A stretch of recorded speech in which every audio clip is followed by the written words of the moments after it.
Detail में study करेंगे from NEET point of view. Okay, चलिए तो सबसे पहले देखते हैं लूज कनेक्टिव टिश्यू में कौन है। तो ये वो टिश्यू है जिसमें सेल्स होते हैं, fibroblast, macrophages, mast cell etcetera. Okay, और साथ में फाइबर्स होंगे जो लूजली अरेंज होते हैं। इन्हें सेमी फ्लूइड ग्राउंड मैट्रिक्स, फिर से वही तीन चीजें, तीन कंपोनेंट होनी चाहिए, cells, fibres and what, matrix. और इस मैट्रिक्स को जिलेटिन कहते हैं क्योंकि वो जेली जैसा होता है। तो जेली जैसा सब्सटेंस सेमी फ्लूइड माना जाता है, तो सेमी फ्लूइड है। ओके, इसके लिए वो सॉफ्ट रहता है। तो इसका जो फंडामेंटल टाइप है वो पहले हमारा हो गया, अभी फिर से उसका हम लोग पिक्चर लेके देखेंगे। उसको एरियोलर टिश्यू कहते हैं, और इसी एरियोलर टिश्यू से फिर तीन और फॉर्म्स मॉडिफाई हुआ है। तो उसमें सबसे पहला है, क्योंकि जहां जहां पे एरियोलर टिश्यू होगा वहां पे ही एडिपोस टिश्यू भी हो सकता है, जिसको फैटी टिश्यू कहते हैं। चर्बी, चर्बी जो हमारे पूरे बॉडी में जहां जहां पे है वो एक्चुअली मॉडिफाइड एरियोलर टिश्यू है। देन उसी के मॉडिफिकेशन फिर रेटिकुलर टिश्यू, और तीसरा है पिगमेंटेड टिश्यू जो है वो फॉर्म होता है। ओके, तो फंडामेंटल इसके बारे में बोला कि एरियोलर टिश्यू जो है वो फंडामेंटल आपका क्या है, कनेक्टिव टिश्यू है, बिकॉज बाकी जितने भी टिश्यू है they generally are considered to be the modification of areolar tissue. चलिए अभी हम लोग एरियोलर कनेक्टिव टिश्यू को पहले देखते हैं। तो बेसिक कैरेक्टरिस्टिक क्या है, it is also known as spongy tissue because jelly जैसा मैट्रिक्स है। देन सबसे ज्यादा वाइडली डिस्ट्रीब्यूटेड टिश्यू है, क्योंकि हर ऑर्गन को अगर दूसरे ऑर्गन के साथ कनेक्ट करना है, क्योंकि बॉडी हमारा एक ऐसा कबर्ड है जिसमें कपड़े पैक करके रखे हुए हैं, तो जितने भी ऑर्गन है सब पैक है, तो हर ऑर्गन एक दूसरे के साथ कनेक्टेड है, तो एरियोलर टिश्यू हर जगह पे होगा। देन तो इसमें सबसे ज्यादा ये भी आ सकता है, which connected tissue has the maximum intercellular space. Okay, वो यही टिश्यू है। देन इरेगुलर अरेंजमेंट की वजह से ओके जो है कोलेजन फाइबर्स में गैप रहता है, यानी कि फाइबर्स के बीच में lots of gap is present.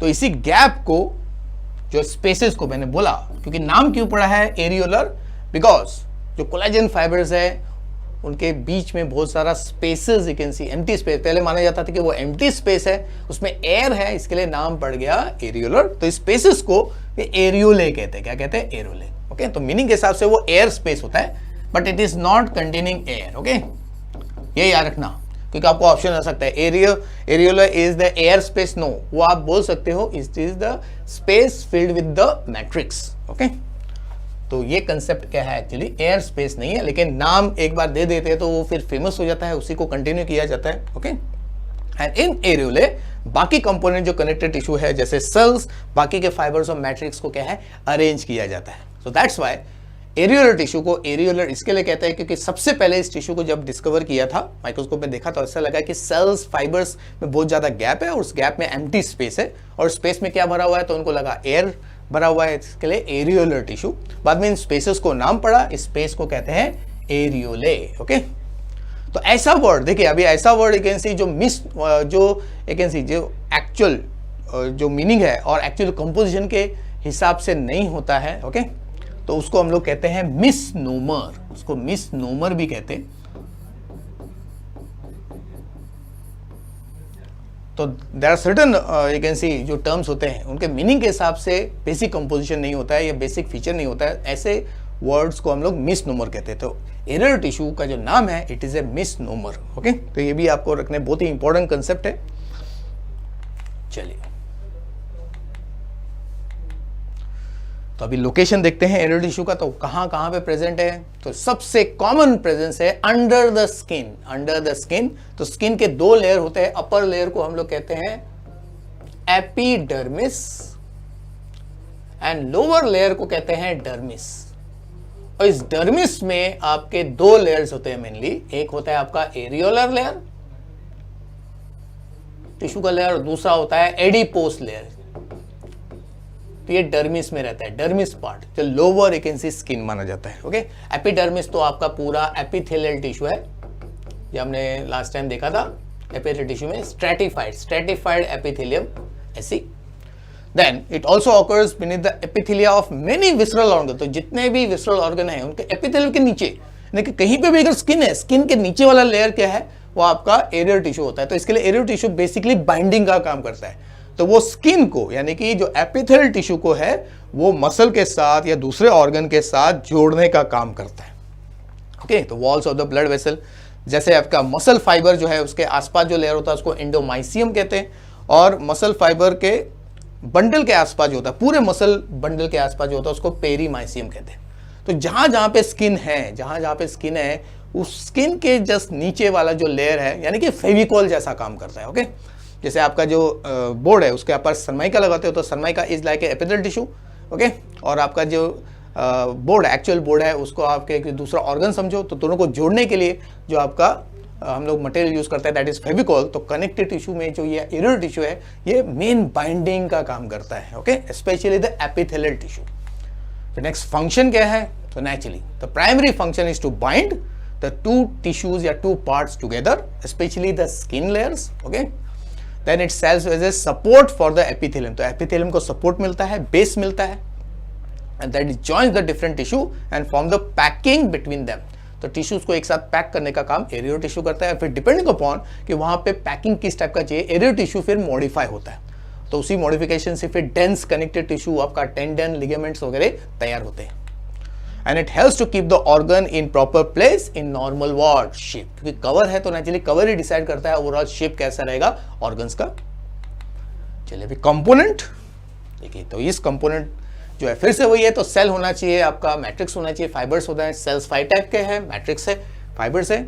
Okay, तो अभी हम लोग इसी आपका जो टेक्स्ट बुक में जो पिक्चर है उसके हिसाब से देखेंगे। तो this is the you can say picture which is been seen in your text book. Okay, देखिए क्या क्या है। तो matrix is made up of jelly like material. तो ये जो भी स्पेस आपको ये दिख रहा है ये सब आपका मैट्रिक्स है।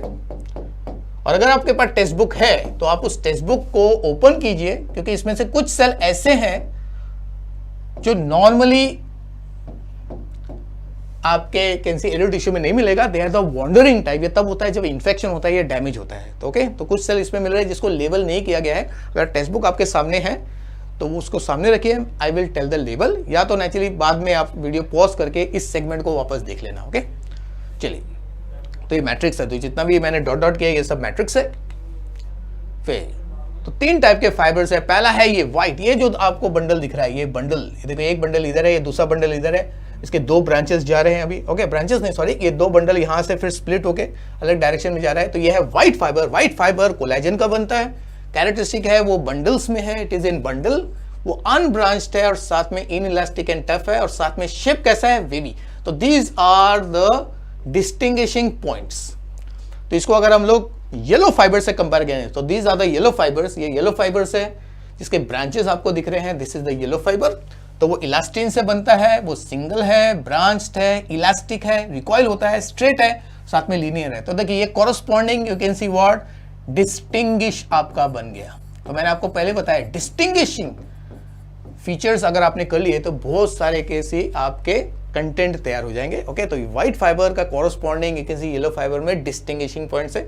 और फिर बाकी जो रेड कलर से आपको इधर दिख रहा है, they are the thin reticular fibres, जो कोलेजन फाइबर से बनता है। सिंगल सिंगल जो कोलेजन के प्रिकर्सर से ये फाइबर्स बनते हैं, तो वो फाइन ब्रांच्ड एंड डेलिकेट होते हैं। रेटिकुलिन उसका नाम है, रेटिकुलिन।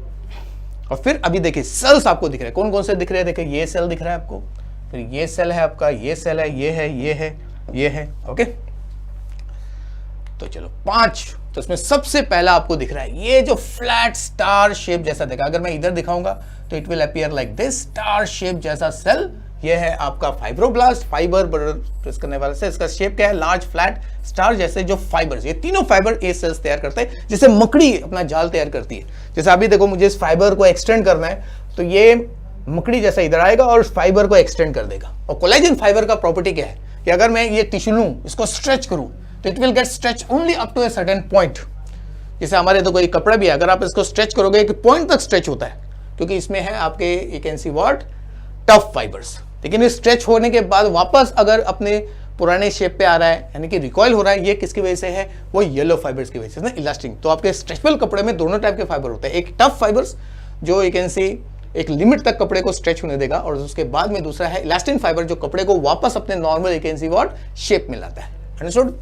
सो फाइब्रोब्लास्ट जो है तीनों टाइप के, जैसे अगर यहाँ पे ये टिश्यू डैमेज हो गया, फाइबर भी डिस्ट्रॉय हो सकते हैं, या इलास्टिन, तो फिर नया फाइबर्स बनाने का काम ये फाइब्रोब्लास्ट करते हैं। फिर दूसरा है ये देखो लार्ज अमीबा जैसा सेल जो दिख रहा है, ये है आपका मैक्रोफाज, जो फैगोसाइटोसिस करता है, डेड सेल्स को खत्म करता है, खा जाता है, जर्म्स को मार देता है। ओके, तो डिफेंस का भी काम कर रहा है। देन ये जो आपके देखो दो रिंग लाइक स्ट्रक्चर दिख रहे हैं, ये है एडिपोसाइट। एडिपो का मतलब होता है फैट, तो they are the fat cells which stores the fat, जो स्टोर्स करता है फैट को, which is a form of energy. Then plasma B cell जो लिम्फोसाइट है, this is a spherical almost oval जिसमें न्यूक्लियस लार्ज है, ये आपका प्लाज्मा बी सेल्स है जो एंटीबॉडीज प्रोड्यूस करता है, and antibody is one of the main defence molecule. फिर आपके पास है ग्रैन्युलेटेड सेल्स, ग्रैन्यूल्स वाले cells, they are the mast cell, तो ये इनको मैकेनोसाइट्स भी कहते हैं। ये आपका नीट लेवल पे मैकेनोसाइट्स भी कहते हैं, क्यों हेपेरिन, हिस्टामिन और सेरोटोनिन ये तीन मॉलिक्यूल्स को रिलीज करते हैं। उसमें heparin is release continuously, okay, जो ब्लड में जाता है और वहां पे ब्लड को वो पतला रखता है, मतलब ब्लड को जमने नहीं देता है। और लेकिन हिस्टामिन एंड सेरोटोनिन ये तब प्रोड्यूस होता है जब टिश्यू को डैमेज होता है, क्योंकि अगर कोई भी टिश्यू डैमेज हुआ तो कनेक्टेड टिश्यू भी डैमेज होता है और तब जाके एक सिग्नल सिस्टम रिलीज होता है। तो इसके लिए हेपेरिन ब्लड को पतला रखता है, ब्लड को कोएगुलेट होने नहीं देता है, इसके लिए एंटीकोएगुलेंट। सेरोटोनिन वो क्या करता है, वैसो ब्लड वेसल को कंस्ट्रिक्ट कर देता है। ये तब होता है जब ब्लीडिंग हो रहा है तो ब्लड वेसल श्रिंक होनी चाहिए ताकि you can C blood flow slow हो जाए, तब रिपेयरिंग का काम आसान हो जाता है। और फिर हिस्टामिन जो है वो उल्टा करता है, वो वैसो डायलेशन करता है। इसके लिए जब आप देखो इंजरी, मच्छर जब काटता है तो वहां पे सूजन आ जाती है। तो सूजन क्यों आ गई, क्योंकि जैसे मच्छर ने काटा वहां पे टिश्यू डैमेज हुआ, मास्ट सेल क्या करता है, हिस्टामिन रिलीज करता है पहले, तो वहां पे रिलैक्सेशन, ब्लड सेल रिलैक्स हो जाते हैं और वहां पे ज्यादा ब्लड जमा जाता है रिपेयरिंग के लिए। ओके, और फिर ब्लड वेसल का एक सेगमेंट डायल्यूट होता है, दूसरा सेगमेंट क्या है वो कॉन्ट्रैक्ट होता है। तो कॉन्ट्रैक्शन किसकी वजह से होता है, सेरोटोनिन की वजह से। अभी यहाँ पे आपको ब्लड वेसल दिख रहा है, ये है आपका ब्लड वेसल कैपिलरी, ये लेबल नहीं किया गया है।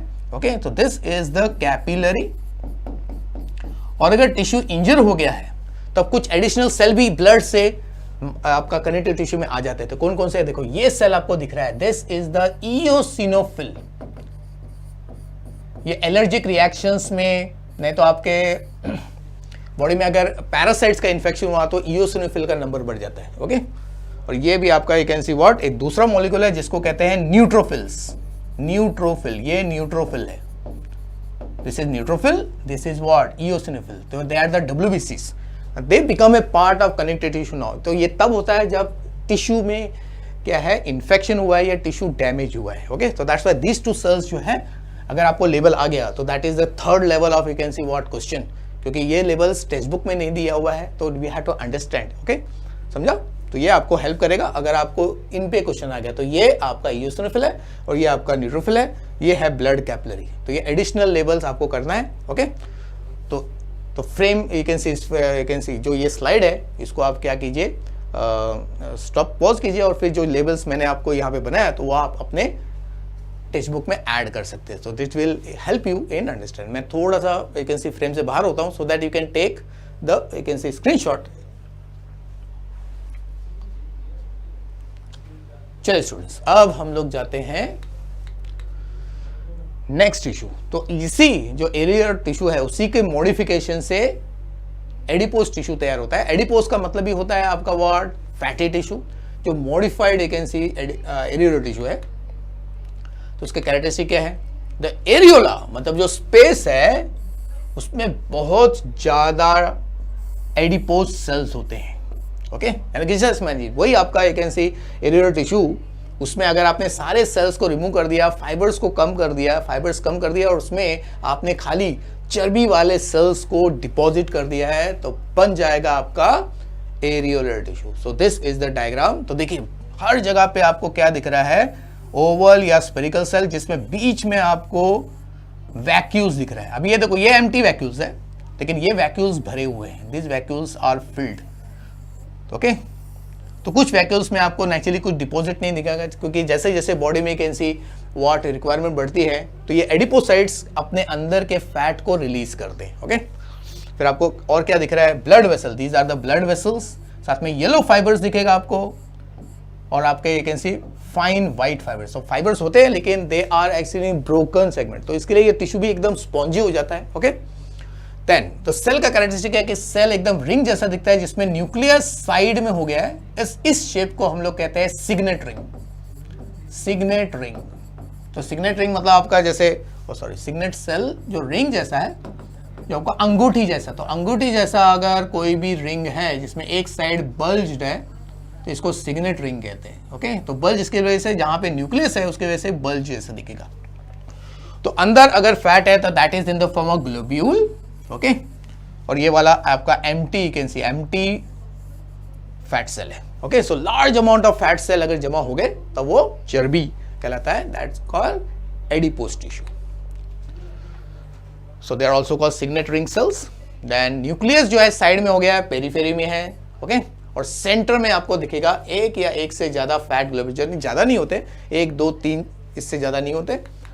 Then blood vascular system is also present, तो इसमें ब्लड सप्लाई भी रहता है। Okay, then fibroblast, macrophage, mast cells are absent, very important for आपका नीट। तो नीट से रिलेटेड है ना, क्योंकि जनरली फंडामेंटल जो टाइप है उसमें फाइब्रोब्लास्ट थे, मैक्रोफेजेस थे, मास्ट सेल थे, लेकिन इसमें नहीं रहेगा। ओके, क्योंकि मेनली ये स्टोरेज का काम करता है। ओके, देन द टिश्यू, जो ये भी आपका नीट लेवल से है, इसको सुडाम 3 नाम का एक स्टेन है। अगर स्टेन किसी टिश्यू में डालेंगे और उसमें फैट टिश्यू है तो वो रेडिश कलर का दिखता है, रेडिश कलर का, reddish, it appears reddish. Okay, तो इससे फैट टिश्यू जो है वो आइडेंटिफाई होता है। Okay, and it dissolves in alcohol, तो फैटी टिश्यू जो है अल्कोहल में डिसॉल्व होता है। ओके, चलिए अभी इसके टाइप्स थे। ओके, तो एडिपोज टिश्यू भी टाइप्स है। पहला है व्हाइट एडिपोज, जो कॉमन टाइप का एडिपोज है, व्हाइट चर्बी। ओके, और दूसरा है ब्राउन एडिपोज, जो generally can see newborn babies में up to the infancy stage जो है वो दिखता है आपको। तो व्हाइट एडिपोज इसके लिए व्हाइट है क्योंकि उसमें लार्ज अमाउंट ऑफ एडिपोसाइट्स होता है। ओके, तो it is found in human in all ages, यानी कि बच्चे से लेके बूढ़े तक आपको ये चर्बी मिलेगा। और इसमें मेन है fat which is a form of energy. Okay, और ब्राउन एडिपोज जनरली आपको इसके लिए दिखता है क्योंकि उसमें ब्लड वेसल बहुत ज्यादा दिखेंगे। तो ब्लड वेसल अगर बहुत ज्यादा है तो वो ब्राउन दिखता है, और साथ में यू कैन से उसमें होता है large amount of mitochondria. Mitochondria का अमाउंट भी बहुत ज्यादा होता है, और इसकी वजह से ये फैट सेल जो है दे रिलीज, रेस्पिरेशन करते हैं और रिलीज करते हैं हीट, और इससे बॉडी टेम्परेचर ज्यादा रहता है। इसके लिए देखो बच्चों का फीटस मतलब developing baby in the worm और इन्फेंट जो है उनका body temperature generally normal temperature कितना है 36.9 डिग्री सेंटीग्रेड, इससे थोड़ा सा ज्यादा रहता है। इसके लिए छोटे बच्चे को अगर हाथ में उठाएंगे तो वो थोड़ा गर्म फील होता है उनको। ओके, क्योंकि उनके बॉडी में कैसी एनर्जी रिक्वायरमेंट ज्यादा होता है, बॉडी के टेम्परेचर को मेंटेन किया जाता है। लोकेशन कहां पे है? It is found in subcutaneous fat, तो बिलो स्किन मैंने बताया जो फैट चर्बी का लेयर होता है उसको कहते हैं पेनिकुलस एडिपोसिस। तो स्किन के नीचे चर्बी का लेयर जो है, ओके, जो हाइपोडर्मिस कहलाता है, क्योंकि मैंने आपको बताया था स्किन 2 लेयर का होता है, एपिडर्मिस और आपका डर्मिस। ओके, अभी ये जो चर्बी का लेयर है ये डर्मिस का सबसे लोअर लेयर सर, यानी कि डर्मिस के नीचे वी गॉट हाइपोडर्मिस। फिर से दिखाते हैं, ये हो गया आपका स्किन का अपर मोस्ट लेयर, तो ये हो गया एपिडर्मिस, उसके नीचे आपका ये डर्मिस, ये आपका है डर्मिस, और डर्मिस का नीचे वाला लेयर, ये जो लेयर है ये है आपका हाइपोडर्मिस। ओके, इस तरह, यानी कि सबसे ऊपर वाला लेयर आपका एपिडर्मिस, उसके बाद में डर्मिस, इसमें कनेक्टिव टिश्यू, ब्लड सप्लाई वगैरह होता है, इसमें रेटिकुलर टाइप का होता है, एरियोल टिश्यू होता है, और साथ में उसके नीचे चर्बी का लेयर रहता है। इसके लिए अगर आपका खाली ऊपर का स्किन छिल गया तो नेचुरली कैन सी जरा सा भी ब्लीडिंग नहीं होगा, लेकिन ये पार्ट अगर कट गया तो ब्लीडिंग होगा, और ये पार्ट भी निकल गया तो नीचे चर्बी दिखता है। इसके लिए आपका जब छिलका ज्यादा निकल जाता है, आप उसको ब्लड आता है, ब्लड तो ब्लीडिंग होती है इस लेयर के डैमेज की वजह से, और जब वो ब्लड को आप धोगे तो उधर व्हाइट लेयर दिखेगा क्योंकि you are able to see this layer. Understood? Then तो they form a layer around heart, जितने भी वाइटल ऑर्गन्स हैं उनके आसपास यू कैन सी ये फैट लेयर होता है। आईबॉल, मेसेंट्रिस हो गया आपका इंटेस्टाइन के आसपास का, यू कैन सी जो टिश्यूज होता है उसको मेसेंट्रिस कहते हैं। Omenta is related to what? Digestive you can see tube. तो देखिए एग्जांपल है, ये हार्ट में जो आपको ये येलो कलर का जो लेयर दिख रहा है, येलोइश कलर का लेयर, ये आपका एडिपोस लेयर है। This is the adipose layer क्योंकि हर वाइटल ऑर्गन जो है अगर उसको एनर्जी चाहिए तो वो इसी लेयर से क्या है, एब्जॉर्ब कर लेता है। ओके, चलिए फिर फंक्शन क्या है, naturally it is the main reserve food और फैट डिपॉजिट। तो फैट डिपॉजिट भी कैसा होता है, जो एक्चुअल फैट एक्सेस फैट होता है वो तो डिपॉजिट होता है, अगर आपके बॉडी ने ज्यादा कार्बोहाइड्रेट ले लिया है तो उसको भी इसमें स्टोर किया जाता है। फिर इंसुलेशन का काम होता है, क्योंकि fat is a bad conductor of heat, padding का काम करता है, कुशनिंग का काम करता है। हम लोग जब बैठते हैं तो नेचुरली जो हमारे सीट है जिसको बुटक्स कहते हैं उस इलाके में भी ज़्यादा फैट है तो पैडिंग का काम करता है। इंटरनल ऑर्गन्स जो है एक दूसरे के साथ फैट लेयर से सेपरेट होते हैं। देखिए हर लेयर जो ऑर्गन है उसको पेरिटोनियल का लेयर होता है और पेरिटोनियम का लेयर और ऑर्गन के बीच में फैट का लेयर रहता है। ओके, जैसे ये आपका हार्ट है, इसको पेरिटोनियल का लेयर है और दोनों के बीच में यहाँ पे इस जगह पे नेचुरली ये फिर फैट लेयर रहेगा। ओके, तो fat additional you can see what shock absorber का काम करता है, साथ में फ्रिक्शन को भी प्रिवेंट करता है। इसके लिए आप कितना भी अगर डांस करोगे तो आप डांस करते हो देखिए आपके किडनी हिल रहे लेकिन वो अपने पोजीशन में रहते हैं because of the connective tissue. बाद में फ्रिक्शन नहीं होता है, it is because of the you can see adipose tissue. Understood. चलिए फिर दूसरे मॉडिफिकेशन है आपका reticular tissue and pigment tissues, they are very special type located only in certain region. तो क्या है, तो रेटिकुलर इसके लिए कहते हैं कि उसमें रेटिकुलर फाइबर्स तो होते हैं, साथ में जो सेल्स होते हैं स्पेशल टाइप के सेल्स उनको रेटिकुलर सेल्स कहते हैं। ओके, और इन रेटिकुलर सेल्स का प्रॉपर्टी ऐसा है कि दे शो ब्रांचेस, उसमें ब्रांचेस प्रोड्यूस होते हैं। ये सारे ब्रांचेस एक दूसरे के साथ इंटरकनेक्ट होके एक जाल जैसा टिश्यू बन जाता है। ओके, तो इसके लिए इसको रेटिकुलर कहते हैं और उसमें प्रोटीन होता है जिसको रेटिकुलिन कहते हैं। तो ऐसे टिश्यू कहाँ पे पहले बताया था, spleen, liver, lymph node, thymus, tonsil, bone marrow, lamina propria of the gut wall. Okay, तो इसी से एब्जॉर्प्शन होता है। ओके, जो ब्लड वेसल के साथ कनेक्टेड रहता है उसमें रहता है, उससे स्ट्रेंथ मिलता है, सपोर्ट भी मिलता है और इंटरनल ऑर्गन को एक फ्रेमवर्क के साथ जोड़ा जाता है। इसके लिए जब आप किसी का अगर आप एनाटॉमी करोगे, किसी का एब्डोमेन ओपन करोगे तो आपको कोई भी ऑर्गन फ्रीली नहीं मिलेगा, सब ऑर्गन ऐसा लगेगा एक दूसरे के साथ इंटरकनेक्टेड है। Okay, then pigmented type is also special. तो इसमें भी you can see irregular type के सेल्स होते हैं जो पिगमेंटेड सेल्स कहते हैं, जिसको कहते हैं क्रोमैटोफोर। क्रोमैटो मतलब कलर, फोर मतलब बियरर्स। तो this cells they bear colour. Okay, तो जैसे आपका स्किन का जो कलर है उसमें होते हैं melanocytes. Melanocytes melanin produce and store करने वाले सेल्स। ओके, तो इन सेल की वजह से स्किन का टोन ओके जो ब्राउन शेड है वो आता है।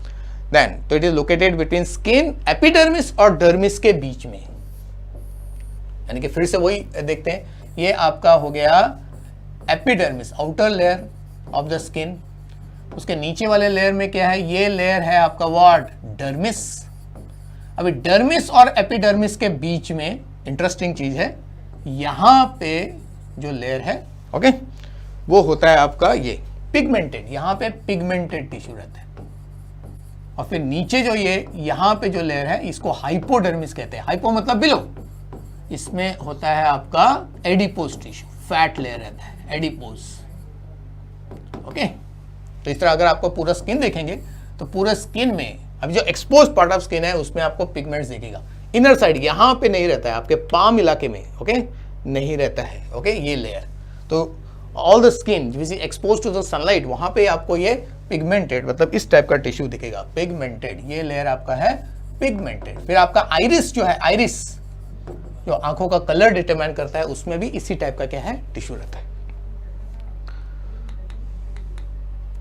चलिए फिर डेंस कनेक्टेड टिश्यू की बात करते हैं। डेंस इसके लिए क्योंकि यहाँ पे फाइबर्स बहुत ज्यादा होता है, मैट्रिक्स का अमाउंट थोड़ा कम होता है। ओके, और उसका काम है एक्चुअली व्हाट, टिश्यूज को अपनी जगह पे फिक्स रखना। ओके, रिजिडिटी लाना थोड़ा सा। तो this tissue contain tightly packed fibres making it stronger than the loose connected tissue.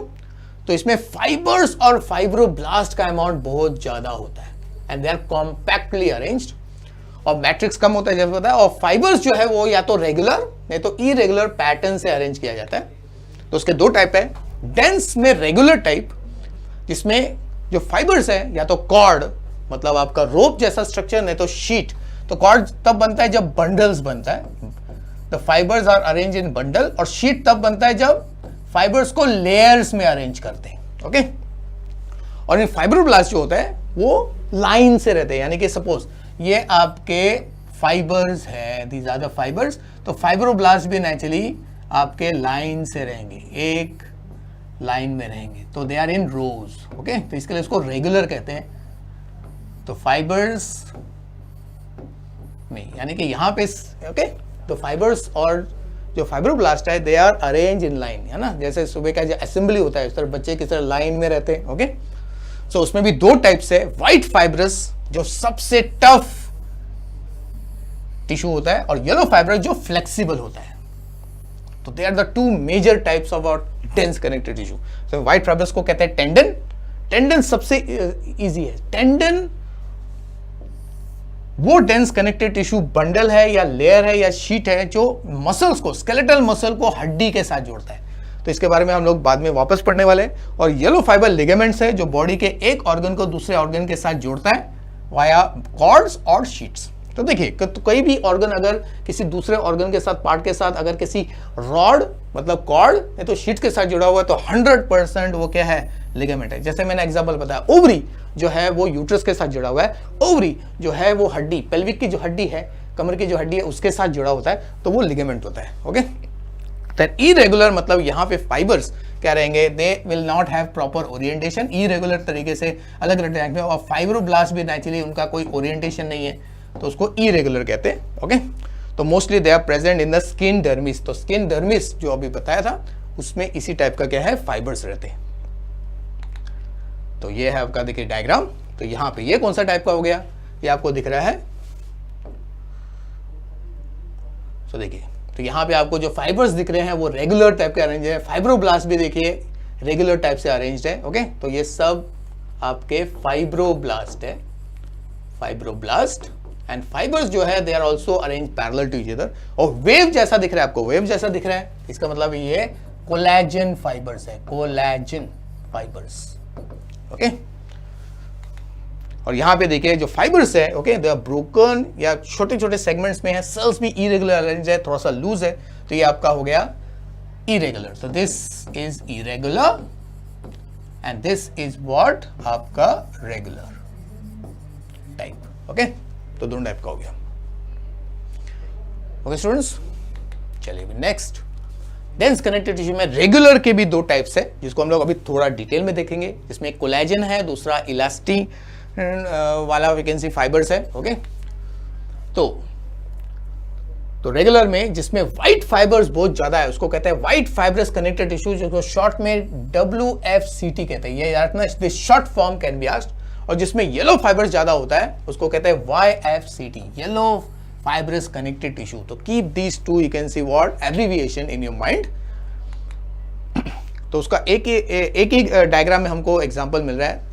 तो दो हड्डी, दिस इज यू कैन सी आपका थाई बोन जिसको फीमर कहते हैं, और ये आपका शैंक बोन लोअर लेग का। तो देखिए दोनों हड्डी को जोड़ने के लिए, दोनों हड्डी को जोड़ने के लिए यू गॉट दिस फाइबर। ये जो आपको इधर फाइबर दिख रहा है, ये फाइबर, ये है आपका लिगामेंट, ये है आपका ligament.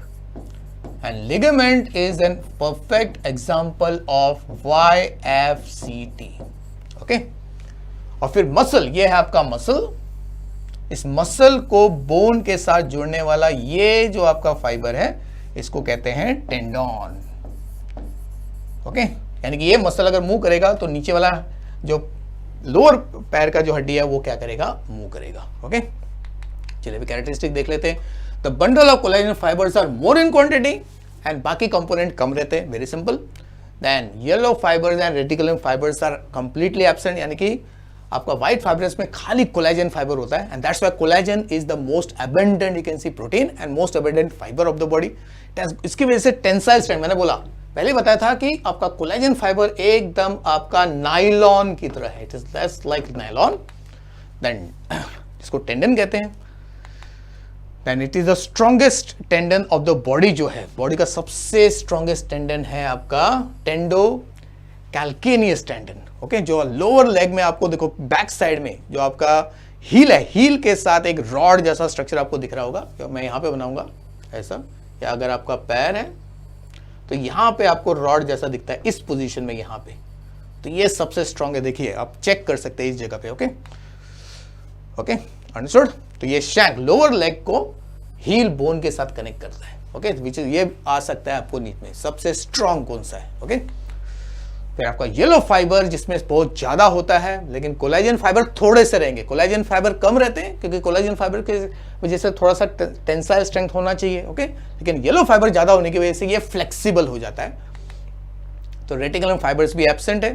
Then it is flexible and tough, flexible के साथ वो टफ भी रहता है और बोन को अपने जगह से हिलने नहीं देता, क्योंकि सबसे ज्यादा लिगामेंट्स जो है बोन या स्केलेटल सिस्टम में होता है, क्योंकि जो मूवेबल बोन है उनको कनेक्ट करने का काम जो है वो लिगामेंट्स करता है। तो लिगामेंट्स जो बोन को एक दूसरे के साथ जोड़ते हैं, और स्ट्रॉन्गेस्ट लिगामेंट हमारे बॉडी को क्या है, इलियोफीमोरल, यानी कि आपका जो कमर की हड्डी है जिसको पेल्विक हड्डी को फीमर के साथ जोड़ने वाला जो लिगामेंट है वो सबसे ब्रॉड है। वो लिगामेंट किस टाइप का है, शीट जैसा है। ओके, तो हम लोग ऐसा दिखा सकते हैं, ये है आपका, यहां पे दिखाते हैं, दिस इज द पेल्विक की हड्डी दोनों साइड की। तो ये है आपका लेग, लोअर लेग को ऐसा दिखा सकते हैं। तो लोअर लेग की जो हड्डी है, फीमर की हड्डी, इसको जोड़ने वाला लिगामेंट ये सबसे स्ट्रॉन्ग है। ओके, ये खाली डायग्रामेटिक दिखा आपको। तो हिप बोन को थाई बोन के साथ जोड़ने वाला लिगामेंट सबसे स्ट्रॉन्ग है। ओके, तो दिस इज एन एग्जांपल जो आपको नीट में एक्चुअली आ सकता है एज एन एग्जाम्पल।